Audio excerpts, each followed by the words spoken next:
Passive voice. कौन सा? Passive voice का अफर्मेटिव।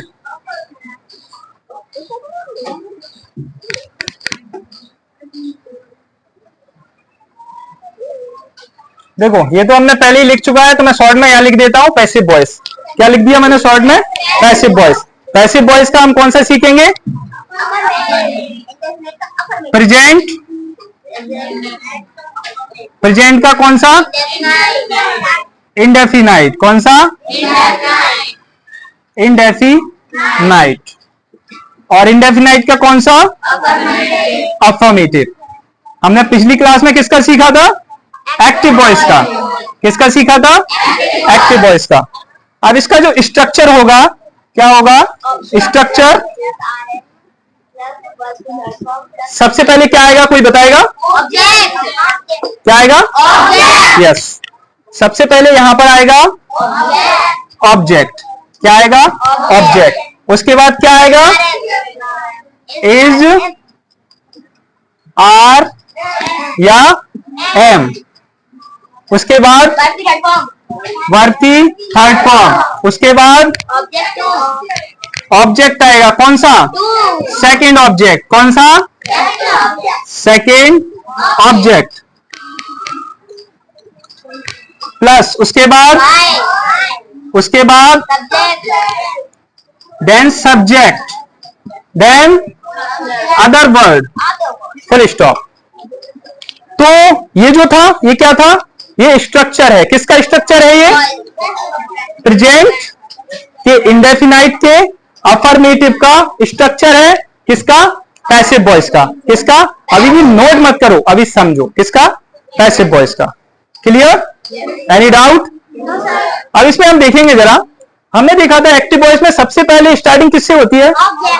हाँ, एक्टिव वॉइस में टेंसेस में। अच्छे से जानते हो तुम, टेंसेस को क्या बोलते हैं? एक्टिव वॉइस बोलते हैं। क्या बोलते हैं? एक्टिव वॉइस बोलते हैं। तो उनकी जो स्टार्टिंग हो रही थी वो किससे हो रही थी? सब्जेक्ट से। तो कहने का देखो सीधा सीधा मतलब है कि जब हम टेंसों को पढ़ते हैं तो उसमें मेन जो फोकस किया जाता है वो सब्जेक्ट को किया जाता है। किसको? सब्जेक्ट को। और पैसिव वॉइस में किसको किया जाता है? ऑब्जेक्ट को।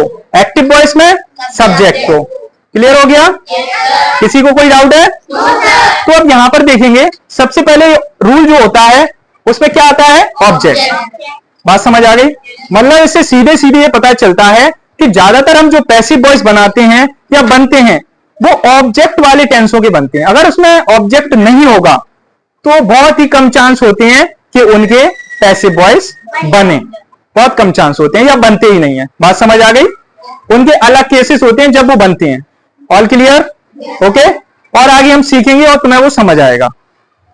सबसे पहले ऑब्जेक्ट आएगा, फिर उसके बाद इसमें जो हेल्पिंग वर्ब आती हैं वो होती हैं इज, आर या एम। बात समझ आ गई? क्या? इज, आर या एम। ओके। अब इज किसके लिए आएगा? यहां पर सिंगुलर ऑब्जेक्ट के लिए। किसके लिए? सिंगुलर ऑब्जेक्ट के लिए। ठीक है। और आर किसके लिए आएगा? प्लूरल ऑब्जेक्ट के लिए। और एम किसके लिए आएगा? वो तो आई के लिए आएगा। किसके लिए आएगा? आई के लिए आएगा। इसमें कोई कंफ्यूजन है? वो तो क्लियर है ना? ओके। किसके लिए आएगा? आई के लिए। और उसके बाद क्या आता है? वर्ब की कौन सी फॉर्म आएगी इसमें? वर्ब की थर्ड फॉर्म आएगी। All clear? और उसके बाद क्या आएगा? Object second. कौन सा ऑब्जेक्ट? Second object. अब इस बात को समझना, इस सेकंड ऑब्जेक्ट का क्या मतलब। मैंने कहा अभी कॉपी नहीं करना है। बात समझ आ गई? नहीं तो तुम कॉपी ही करते रहते हो और तुम्हारे दिमाग में कुछ भी नहीं जाता है। All clear? अब बात को जरा समझना। यहां पर जो सेकंड ऑब्जेक्ट जो लिखा हुआ है, ऑब्जेक्ट ऐसे तुम सोच रहे होगे कि दो ऑब्जेक्ट का क्या मतलब है। यहां पर क्या कभी कभी कोई टेंस होता है उसमें दो ऑब्जेक्ट आते हैं। क्या आते हैं? दो ऑब्जेक्ट। आप सोचना ये है कि जब दो ऑब्जेक्ट वहां पर आ रहे हैं तो कौन से ऑब्जेक्ट को हम सब्जेक्ट के रूप में मानेंगे। मतलब स्टार्टिंग कौन से ऑब्जेक्ट से करेंगे और बाद में कौन से ऑब्जेक्ट को रखेंगे। जैसे मैं यहां पर एक सेंटेंस लिख रहा हूं, देखना जरा। मैं उसे एक किताब देता हूं। मैं उसे एक किताब देता हूं। ओके, इसको कौन बनाना चाहेगा? बनाओ जरा। मैं उसे एक किताब देता हूं।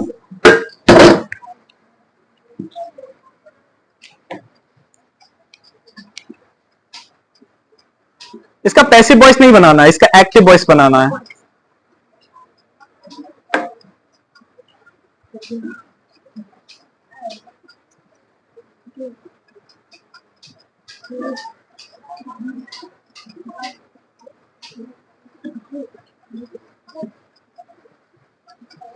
गो गो गो गो ऑन अ सीट। अच्छा, किस किस को लगता है ये जो टेंस है वो करेक्ट है? दिस इज इनकरेक्ट सेंटेंस, ये करेक्ट नहीं बना है। अब इसको समझेंगे, इसको बनाएंगे कैसे, जरा देखना।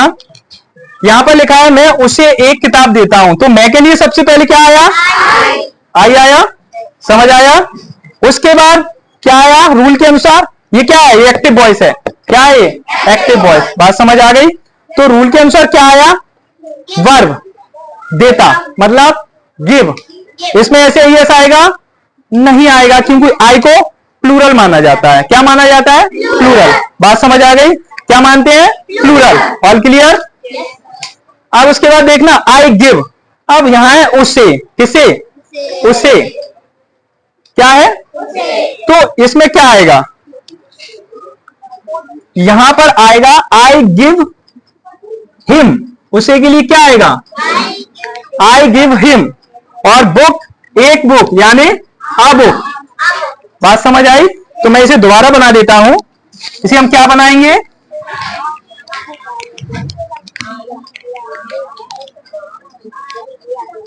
I give him a book.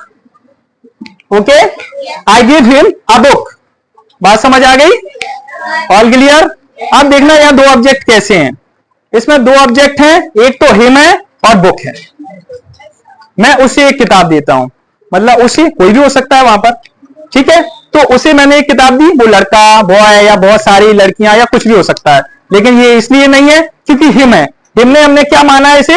इसे हमने मस्कुलाइन मान लिया। क्या माना? मस्कुलाइन। जानती हो? बॉय मान के चला है हमने। क्या चल रहे हैं अभी? बॉय मान के। लड़की भी हो सकती है, लेकिन अगर हमें पता होता कि वहां लड़की है तो हिम ना आकर क्या आता? हर। क्या आता? हर। मैं ये तुम्हें बाद में लिखवाऊंगा। ठीक है, ऑल क्लियर? अब बात समझना, एक यहां पर ऑब्जेक्ट है हिम और दूसरा है बुक। अब ये ऑब्जेक्ट कैसे होते हैं समझना। इन्हें बोलते हैं डायरेक्ट और इनडायरेक्ट ऑब्जेक्ट। कौन से ऑब्जेक्ट बोलते हैं? डायरेक्ट और इनडायरेक्ट ऑब्जेक्ट। डायरेक्ट जो ऑब्जेक्ट होता है वो कोई भी वस्तु होती है जिसमें क्या होती है? जान नहीं होती। नॉन लिविंग, जिसमें जान नहीं होती वो डायरेक्ट ऑब्जेक्ट होता है, और जिसमें जान होती है वो इनडायरेक्ट ऑब्जेक्ट होता है। वो कौन सा होता है? Indirect object. कौन सा object? Indirect object. All clear? बात समझ आ गई? डायरेक्ट ऑब्जेक्ट कौन सा होता है? बताओ। डायरेक्ट ऑब्जेक्ट जैसे पेन, बुक, बोर्ड, ये सब क्या है? Direct object. और इनडायरेक्ट ऑब्जेक्ट लिविंग थिंग्स, जिनमें क्या होती है? जिनमें जान होती है, वो क्या होंगे? वो इनडायरेक्ट ऑब्जेक्ट होंगे। All clear? ठीक है, जिनमें जान होती है, जो जीवित होते हैं, वो कौन से होते हैं? Indirect object. अब ये समझ आ गए? अब हमें देखना था कि इसे बनाते कैसे हैं, तो ये हम बाद में बनाएंगे, पर समझ आ गए दो ऑब्जेक्ट कैसे होते हैं। ओके, आप देखेंगे हम इसमें से सेंटेंस को बनाते कैसे हैं। उसके बाद क्या आएगा? रूल में क्या आएगा? बाय। सेकेंड ऑब्जेक्ट के बाद क्या आएगा? बाय। उसके बाद सब्जेक्ट, उसके बाद अदर वर्ड। क्या आएगा? Other word. अब हम देखेंगे कि इसको हम पैसिव वॉइस में कैसे कन्वर्ट करेंगे। जब भी हमें पैसिव वॉइस बनाने को आते हैं, इस बात का ध्यान रखना कि जब भी पैसिव वॉइस बनाने के लिए आएंगे, हिंदी में नहीं आएगा, इंग्लिश में ही आएगा। तो मैं इंग्लिश में सेंटेंस दिया होगा और पीछे लिखा होगा मेक पैसिव वॉइस। क्या दिया होगा? Passive voice. अब पैसिव वॉइस तुम कैसे बनाओगे? जब भी ये प्रेजेंट इंडेफिनाइट का क्या है? एक्टिव वॉइस है। क्या है ये? एक्टिव वॉइस, जिसमें एस या एस लगते हैं। ये तुम्हें पता है? कोई कंफ्यूजन? तो जब भी ऐसा सेंटेंस आए एस या एस वाला, उसे तुम देखते ही समझ जाओगे। कि ये किसका है, प्रेजेंट इंडेफिनाइट का है।